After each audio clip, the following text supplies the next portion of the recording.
lulusan S1 ya ingin menjadi guru, maka dia wajib mengikuti PPG calon guru. Ya. Oke, baik, ini pesan untuk Sobat Unipma yang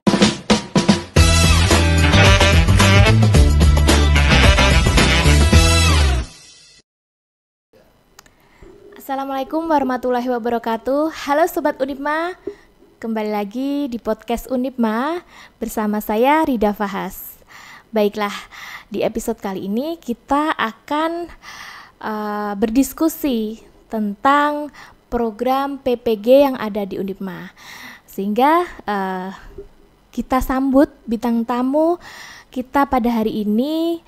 Kita kedatangan tamu Bapak Dr. Ibadullah Malawi MPD. Yep. Selamat siang Bapak, selamat datang di podcast Unipma. Selamat siang.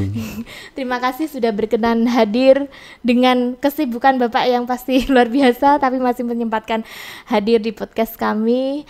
Boleh Bapak disapa Sobat Unipma yang sedang menyaksikan podcast pada hari ini. Ya, selamat siang. Assalamualaikum warahmatullahi wabarakatuh. Selamat datang di podcast Unipma Universitas PGRI Madiun. Baik Sobat Unipma, sebelum kita melanjutkan bincang-bincang kita pada hari ini, saya ingin membacakan sedikit CV dari Bapak Ibad. Nama lengkap Dr. Ibadullah Malawi MPD, dan saat ini beliau sedang menjabat sebagai Kaprodi program PPG, begitu nggih Pak. Kemudian jabatan fungsional Lektor Kepala, dan untuk riwayat pendidikan di program S1 beliau lulus dari Universitas 11 Maret Surakarta pada bidang ilmu filsafat pendidikan. Kemudian pada program S2, beliau lulus dari IKIP Negeri Jakarta pada bidang ilmu pendidikan sejarah. Dan untuk program S3, beliau lulus dari Unmer Malang pada bidang IPS. Betul Bapak? Betul. Oke, baik Bapak, langsung saja. Jadi saat ini program yang sedang dielulukan masyarakat, program PPG Bapak. Boleh diceritakan apa sih PPG itu Bapak? Mungkin Sobat Unipma ingin tahu lebih tentang PPG. Ya, terima kasih. Pendidikan profesi guru PPG di Universitas PGRI Madiun ini berdiri atau mendapat izin tahun 2018. Dan mulai diberi mahasiswa ditugasi dari GTK sejak tahun 2019. Oh, 2019. Jadi pertama kali yang mendapat izin ada 6 bidang studi, yaitu pendidikan akuntansi, kemudian pendidikan matematika, kemudian pendidikan bahasa Indonesia, kemudian yang keempat bimbingan dan konseling, kemudian yang kelima pendidikan biologi, dan yang keenam bidang studi biologi, bahasa Indonesia sudah ya? Iya. Jadi ada 6 bidang studi. Bahasa Inggris belum masuk? Bahasa Pak? Inggris belum masuk. Oke, sampai saat ini Bapak? Iya, kemudian pada tahun berikutnya ditambah 2 bidang studi, yaitu pendidikan guru sekolah dasar dan PGSD. Pendidikan ekonomi. Oke, baik. Kemudian berikutnya kami mengajukan lagi ada 3 bidang studi, pendidikan bahasa Inggris, kemudian pendidikan fisika, dan pendidikan sejarah. Artinya sampai saat ini ada tambahan lagi Bapak? Ada 11 bidang ada 11 studi. Bidang studi sampai pada saat ini Bapak. Luar biasa sekali. Artinya apakah dari 11 bidang studi ini Bapak ya, dari FKIP semua, karena ini program profesi pendidikan khusus guru, begitu Bapak. Baik Bapak, terkait mekanisme pendaftaran Bapak, mungkin Sobat Unipma ingin ada yang di rumah ingin bercita-cita mengambil PPG di Unipma, tetapi masih bingung nih, apakah kami misalkan yang ingin mendaftar itu langsung ke prodi PPG atau bagaimana mekanisme pendaftarannya? Baik, jadi pendidikan profesi guru ini ada 2 jalur. Ya. Yang pertama adalah bagi guru, ya, jalurnya adalah PPG dalam jabatan. Ya. Nah, sekarang istilahnya PPG guru tertentu. Kemudian bagi yang belum bekerja, ya, ini namanya PPG prajabatan, atau sekarang diberi istilah nama PPG calon guru. Mekanismenya semua ada di pusat dari GTK, ya, dari GTK, kemudian melalui proses untuk PPG calon guru ini melalui pendaftaran, pendaftaran baik harus lulus tes administrasinya, kemudian tes tulis, uji kompetensi, kemudian yang ketiga tes wawancara. Setelah diterima, nanti yang menentukan kuotanya ini adalah GTK. Jadi walaupun pilihan pertama Universitas PGRI Madiun, tapi karena kuotanya untuk Universitas PGRI Madiun sudah penuh sudah ditentukan dari GTK, maka akan dialihkan ke LPTK lain. Oke, baik. Untuk calon guru, artinya berarti calon mahasiswa PPG tersebut belum bekerja, belum menjadi guru, begitu Bapak I. Atau seperti ini Bapak, untuk yang kami tahu, kami karena belum ini di PPG Bapak, kami tahunya PPG Daljab dan Prajab begitu. Prajab itu adalah yang calon guru tersebut, Daljab adalah yang sudah mengajar. Perbedaannya Bapak untuk mahasiswa PPG yang Daljab dan Prajab itu seperti apa Bapak? Ya, PPG dalam jabatan ya, ini kan diperuntukkan bagi guru yang sudah masuk dapodik. Yang sudah masuk dapodik, kalau dulu pembelajarannya melalui daring, tapi sejak tahun 2024 ini pembelajarannya melalui modul ajar yang sudah disediakan GTK. Begitu. Jadi untuk mulai tahun 2024 ini seluruh Indonesia ini hampir 600.000 peserta yang Daljab Bapak. Dalam guru tertentu yang sudah jadi guru. Melalui pendaftarannya melalui satu proses, satu pintu, yaitu GTK, Kemendikbud. Kemudian setelah itu kami hanya menerima dari GTK berapa mahasiswa yang akan diberikan kepada Universitas PGRI Madiun. Tentu saja sesuai dengan kapasitas, kemampuan yang dimiliki oleh Universitas PGRI Madiun.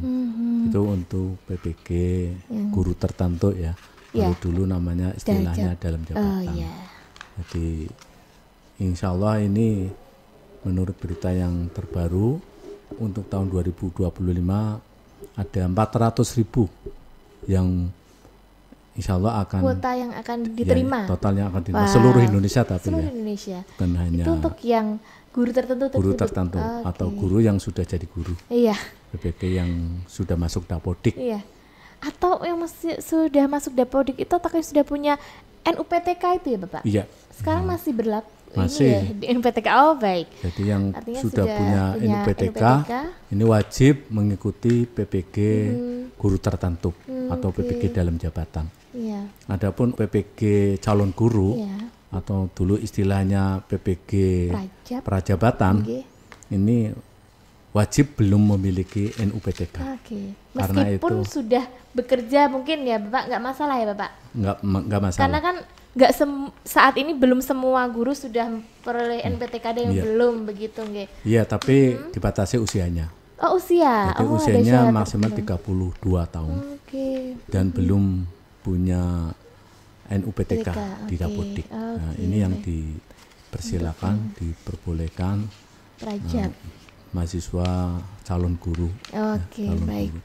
Dan ini mekanismenya ini memang berbeda dengan lulusan tahun 2022, lulusan tahun 2023, di mana kalau lulusan tahun 2022, lulusan tahun 2023 itu setelah lulus baru diplotting untuk menjadi guru ASN. Tapi sejak tahun 2024 ini sebelum, artinya sebelumnya ini mahasiswa sudah memilih, sudah menentukan sekolah-sekolah mana yang akan dimasuki sebagai pengabdian. Karena memang untuk PPG calon guru ini adalah dipersiapkan untuk mengganti para pensiunan guru. Begitu. Jadi begitu guru itu sudah pensiun akan digantikan oleh lulusan PPG calon guru. Nah, ini sejak tahun 2024 kemarin ini mahasiswa tapi ini ya yang gelombang 2 ini. Yang ini sekarang belum lulus. Ini mereka setelah lulus nanti sudah punya tempat pengabdian. Sudah punya tempat pengabdian sesuai dengan pilihannya masing-masing. Ketika di awal mendaftar. Ya, itu, Bapak. Di awal mendaftar. Ini ada 303 mahasiswa yang ada di Unipma. Iya, di Unipma. Yang Prajab. Yang Prajab atau calon guru ya istilahnya. Ya, calon guru. Oke. Calon guru. Baik, Bapak.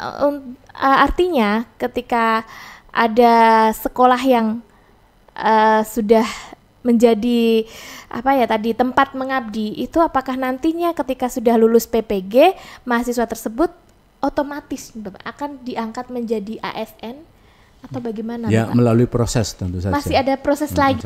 Oke, tapi apakah diprioritaskan begitu Bapak? Ya, ada istilahnya prioritas 4 ya dari GTK. Jadi ada dalam penerimaan ASN itu ada prioritas 1, ada prioritas 2, ada prioritas 3.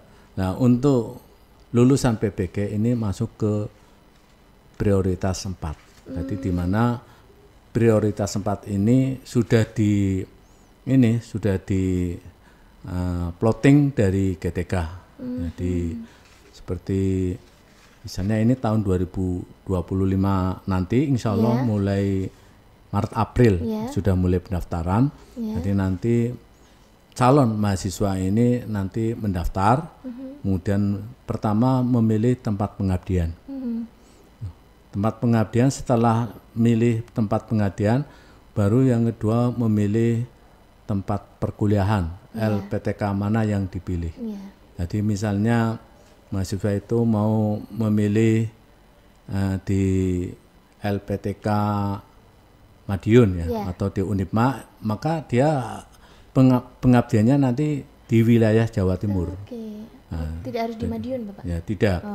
Jadi dia akan melihat mana kabupaten-kabupaten mana yang tersedia. Nah, misalnya dari jurusan biologi dari jurusan biologi nanti misalnya di Jember ada butuhnya 3, kemudian di Bondowoso ada 4, Madiun ada 5 dan seterusnya. Nanti jumlahnya akan diterima ya sesuai dengan jumlah kuota yang ada, yang tersedia. Nanti akan diperebutkan dari pemilih dari biologi tadi. Setelah dia menentukan tempat pengabdiannya, yang insya Allah nanti dia setelah lulus, dia wajib nanti mengabdi di tempat pengabdian tadi. Ya, misalnya ke Jember atau ke Bondowoso, ini wajib. Setelah itu baru memilih tempat perkuliahan. Nah, tempat perkuliahannya ya wajib di Jawa Timur. Sebagaimana contoh kami ya di mahasiswa kami Universitas PGRI Madiun kemarin ada yang memilih tempat pengabdiannya di Bondowoso, ada yang memilih di Jember. Nah, insya Allah nanti kalau sudah lulus ya nanti dia wajib ke Jember dan wajib ke Bondowoso. Iya. Nah, setelah itu nanti diharapkan dari GTK nanti untuk mengikuti ASN ya di situ di tempat pengabdiannya.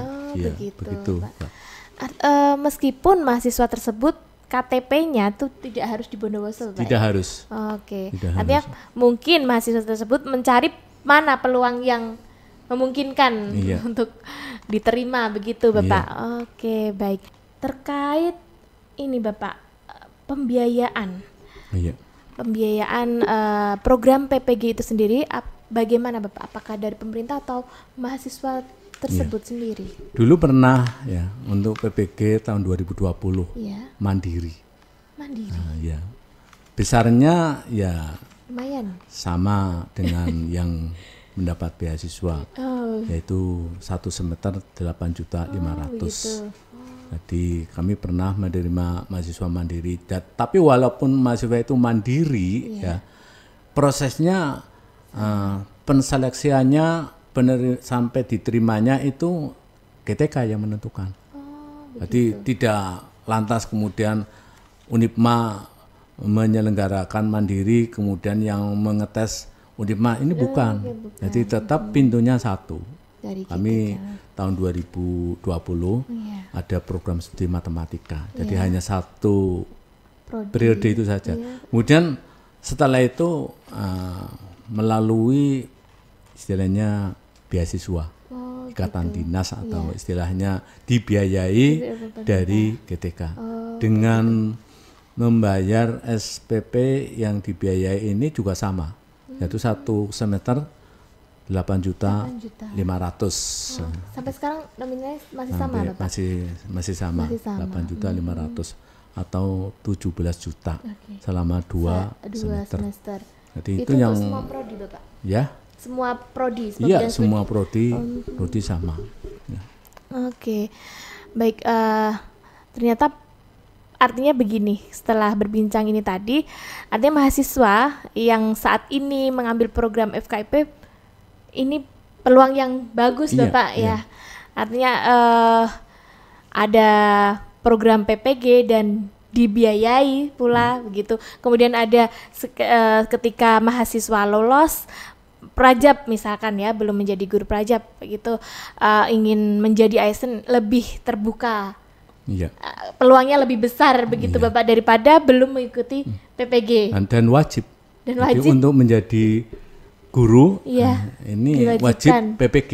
Jadi mahasiswa yang lulus S1 sekarang sudah tertutup langsung mengabdi karena tidak bisa di Dapodik itu tidak akan bisa karena sudah tertutup. Jadi, harus mengikuti PPG dulu. Iya, harus wajib. Jadi bila lulusan S1 ya ingin menjadi guru, maka dia wajib mengikuti PPG calon guru. Oke. Baik, ini pesan untuk Sobat Unipma yang saat ini sedang mengambil program S1 FKIP. Ini ya, PR-nya seperti ini. Silahkan dipersiapkan jika sudah sampai di semester akhir. Nanti apa yang harus dilakukan adalah mempersiapkan untuk mengikuti program PPG. Begitu, Bapak. Jadi misalkan fresh graduate baru lulus, kemudian ada pembukaan, itu bisa Bapak mengikuti. Iya, langsung daftar. Melalui link website gitu ya, Bapak, ya. Ada website dari PPG Kemendikbud. PPG Kemendikbud, silahkan di browsing ya, Sobat Unipma. Baik. Luar biasa sekali. Selanjutnya, Bapak, terkait dengan perkuliahan, metode perkuliahan untuk program PPG guru tertentu dan PPG calon guru atau prajar tadi, bagaimana, Bapak, untuk perkuliahannya? Untuk PPG guru tertentu ini melalui belajar mandiri.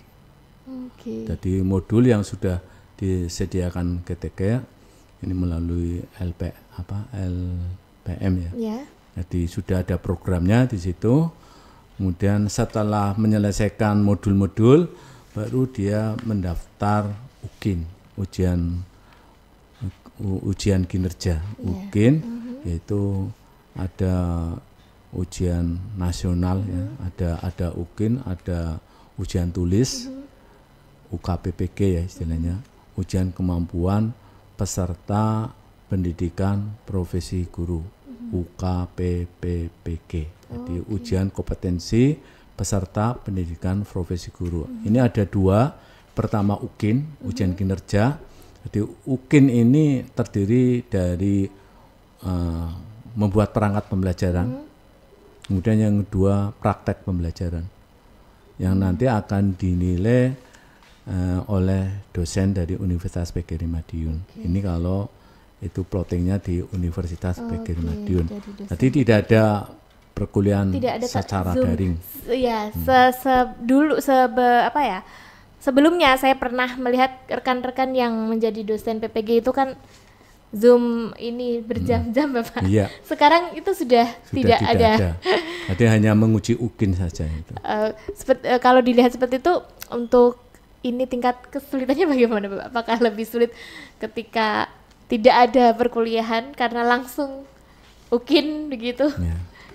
Ya, karena nanti di modul ajar, itu nanti dia juga diberi banyak latihan-latihan. Nah, di situ ada ujian formatif dan ada ujian sumatif sampai dia lulus ya. Kalau dia merasa sudah lulus, baru dia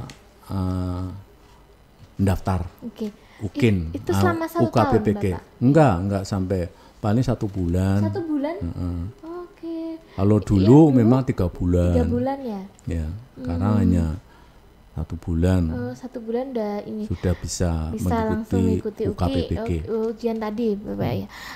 Apakah dalam proses mengerjakan modul tadi adakah monitoring dari dosen PPG? Tidak ada. Tidak ada. Langsung ketemu saat ujian. Iya, belajar mandiri. Belajar mandiri. Jadi ketemunya ya saat ujian. Ketika UKIN aja. UKIN. Karena kita melihat dari perangkat pembelajaran yang ia buat, kemudian video pembelajaran. Itu dilaksanakan secara daring atau luring Bapak? Tidak, dia untuk UKIN untuk UKPPG dia sudah mengunggah, dia melalui sistem, mengunggah dalam sistem, kemudian nanti dosen penguji nanti akan menilai. Jadi dosen pengujinya nanti ada dosen penguji dan ada guru pamong. Nanti akan dinilai mahasiswa tersebut. Tapi tetap prosesnya harus punya NIM karena harus masuk PDDikti. Jadi kalau tidak punya NIM, tidak masuk ke PDDikti juga tidak bisa pendaftar, tidak bisa daftar. Tapi dia lebih praktis ya Bapak. Kalau dilihat artinya tidak ada presentasi secara langsung diuji begitu. Ini mulai tahun 2024. Nampaknya tahun 2025 ini sudah terlaksana di rumah Bapak. Sudah. Jadi mulai tahun 2024 itu sistemnya seperti itu. Berbeda dengan tahun 2023 sebelumnya. Ada pembelajaran daring. Jadi ada itu, Bapak. pembimbingan dari dosen dan juga dari guru pamong. Kalau ini tidak ada. Tidak ada. Untuk yang prajab atau calon guru juga sama Bapak? Ya, kalau calon guru ini nanti ada perkuliahan secara luring dan wajib itu ya. Nanti ada juga PPL. Jadi nanti 3 hari di kampus, 2 hari nanti di sekolah. Jadi selama 5 hari. Tempat mengabdi? Bukan. Jadi tempat mitra. Oh, tempat mitra. Jadi misalnya mahasiswa itu nanti setelah lulus pengabdiannya di Jember, nanti PPL-nya nggak usah di sana, cukup di sekolah mitra. Kami punya sekolah mitra ada di daerah Kota Madiun dan Kabupaten Madiun. Yang menentukan sekolah mitra penempatan mahasiswa tersebut juga dari kampus, Bapak? Dari kampus, dari kami. Baik. Artinya mahasiswa tidak perlu mencari-cari begitu, Bapak ya. Sudah ditempatkan nanti di sini mengabdinya. Untuk perkuliahan 3 hari dan 2 hari di sekolah begitu. Itu pelaksanaannya selama 1 bulan juga, Bapak? 1 semester. 1 semester kalau untuk yang jadi ada semester guru. 1, ada 2, semester 2 nanti. Nanti diakhiri dengan ada mata kuliah proyek kepemimpinan, nanti ada gelar karya. Oh, gelar karya yang Ada biasanya gelar di karya. Graha itu ya Bapak? Iya. Itu ternyata, oh berarti itu yang melaksanakan adalah mahasiswa calon guru? Iya, Oh, mahasiswa calon guru. Baik, luar biasa sekali. Menarik sekali program PPG ternyata. Baik, selanjutnya Bapak, terkait guru pamong Bapak. Guru pamong itu apakah sudah ditunjuk dari pemerintah atau dari kampus atau bagaimana? Melalui proses. Proses juga. Jadi ada pendaftaran ya untuk sebagai penguji, karena untuk menjadi penguji itu harus punya NRP. NRP nomor registrasi penguji yang nanti kami yang memproses nanti ya dari GTK. Karena nanti yang meluluskan juga dari GTK Yang Kemendikbud. mengajukan dari kampus? Ya kami hanya mengajukan, misalnya ada sebanyak 2 hari biasanya untuk perekrutan itu sebagai penguji harus selalu melalui suatu proses pelatihan, nanti menilai UKIN, ada latihan-latihan, dan juga nanti ada pre-test post-test. Setelah itu nanti yang menentukan lulus dan tidaknya ini tetap dari GTK. Itu terkait guru pamong yang nantinya akan menguji mahasiswa calon guru tersebut. Dan kalau dari kampus adalah dosen PPG. Bagaimana dengan syarat untuk menjadi dosen PPG, Bapak? Untuk menjadi syarat dosen ya, ini satu minimal jabatannya lektor. Harus lektor. Lektor ya. Saya belum bisa. Yang kedua harus punya sertifikat juga. Oh, sertifikat. Serdos. Oh, Serdos. Harus jadi, sudah Serdos. Ya kan yang akan diuji adalah mereka yang memiliki sertifikasi guru. Ini untuk syaratnya dosen. Wajib itu, wajib sudah Serdos dan sudah lektor. Dan tidak dalam tugas belajar. Oh, begitu. Tugas belajar. Kalau izin belajar boleh. Kalau tugas belajar karena ini anggarannya dari pemerintah, tugas belajar juga dari pemerintah, ini tidak boleh double. Nggak boleh double. Baik Bapak, terkait dengan ini, ketika sudah lulus mahasiswa PPG ini pasti akan memperoleh sertifikat Bapak ya. Sertifikat tersebut diberikan kapan Bapak? Saat itu ketika mahasiswa lulus ataukah butuh waktu berapa? Ya setelah lulus. Langsung diberikan. Setelah lulus kami proses dulu, karena juga perlu proses, jadi butuh kesabaran. Karena ini kan sampai kemarin untuk guru tertentu tahap 3 ini sampai 2000 lebih. Wah, butuh waktu Bapak ya untuk menyelesaikan sertifikat sebegitu banyaknya. Dan tidak ada nggak ada wisuda, nggak ada pelepasan untuk guru tertentu. Karena mahasiswanya ini dari 38 provinsi. Oh, dari luar. Iya ya, karena tadi tidak ada tatap muka, jadi pelaksanaannya bisa secara ini ya, by system tadi itu ya Bapak. Untuk saat ini Bapak, jumlah mahasiswa PPG yang guru tertentu dan mahasiswa PPG calon guru itu jumlahnya berapa Bapak di Unipma untuk saat ini? Yang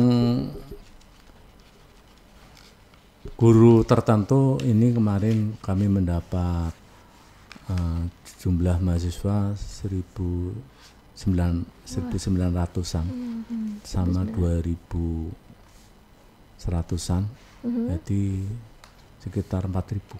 Oke, total untuk semua. Guru tertentu. Guru tertentunya.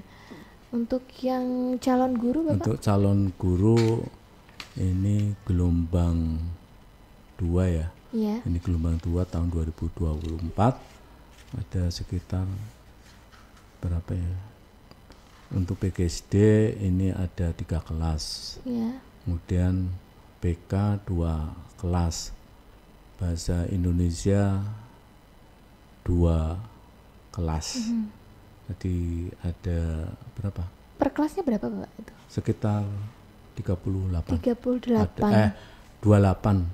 Ada yang mestinya normalnya 30. 30. 30. 7 berapa? Kita 210. 30 kemarin 230. 230. Itu masih aktif Bapak atau masih sudah masuk semester 2. Semester 2. Oke. Masuk semester 2 untuk mahasiswa yang sekarang aktif sekitar 230-an. Untuk yang calon guru Bapak Iya. Oke. Baik Bapak, untuk yang terakhir nih, mungkin Bapak memberikan tips atau penguatan untuk mahasiswa PPG yang saat ini masih aktif dan mau mungkin segera menyiapkan untuk kelulusan, dan juga untuk mahasiswa S1 yang sudah lulus S1 dan mau mendaftar, mungkin Bapak ada tips atau penguatan, silahkan Bapak. Ya, dari saya untuk yang mau lulus atau yang sudah lulus, kalau ingin jadi guru ya wajib mengikuti pendidikan profesi calon guru. Ya. Jadi PPG calon guru ini karena ini wajib. Jadi nanti siap-siaplah untuk tes akademiknya, termasuk nanti penentuan lokasi ini juga menentukan juga. Jadi memang PPG itu bukan hanya untuk Jawa, tapi untuk seluruh Indonesia. Jadi kalau mungkin mahasiswa ingin segera diterima ya bisa memilih nanti luar Jawa. Tapi kalau di luar Jawa ya nanti LPTK-nya juga di luar Jawa. Begitu. Nah, sesuai dengan provinsinya masing-masing. Saya rasa itu dari saya. Baik, menarik sekali Sobat Unipma. Artinya dari obrolan kita pada hari ini, peluang yang sangat besar untuk mahasiswa yang mengambil program FKIP. Artinya ada jalan untuk menjadi ASN itu lebih mudah dengan mendaftarkan PPG. Silahkan mempersiapkan diri, karena pasti untuk tahap awal untuk ujian substantif tersebut Bapak ya, mungkin bukan menakut-nakuti, tapi mungkin memang butuh persiapan Bapak ya, karena pasti ketika lolos insya Allah itu adalah layak ya untuk menjadi guru yang profesional begitu Bapak. Baik, terima kasih Bapak atas waktunya, atas kedatangannya hari ini di podcast Unipma. Dan terima kasih Sobat Unipma sudah menyaksikan podcast kita pada hari ini. Sampai jumpa di episode selanjutnya. Terima kasih Bapak, terima kasih Sobat Unipma. Saya tutup. Wassalamualaikum warahmatullahi wabarakatuh. Waalaikumsalam warahmatullahi wabarakatuh.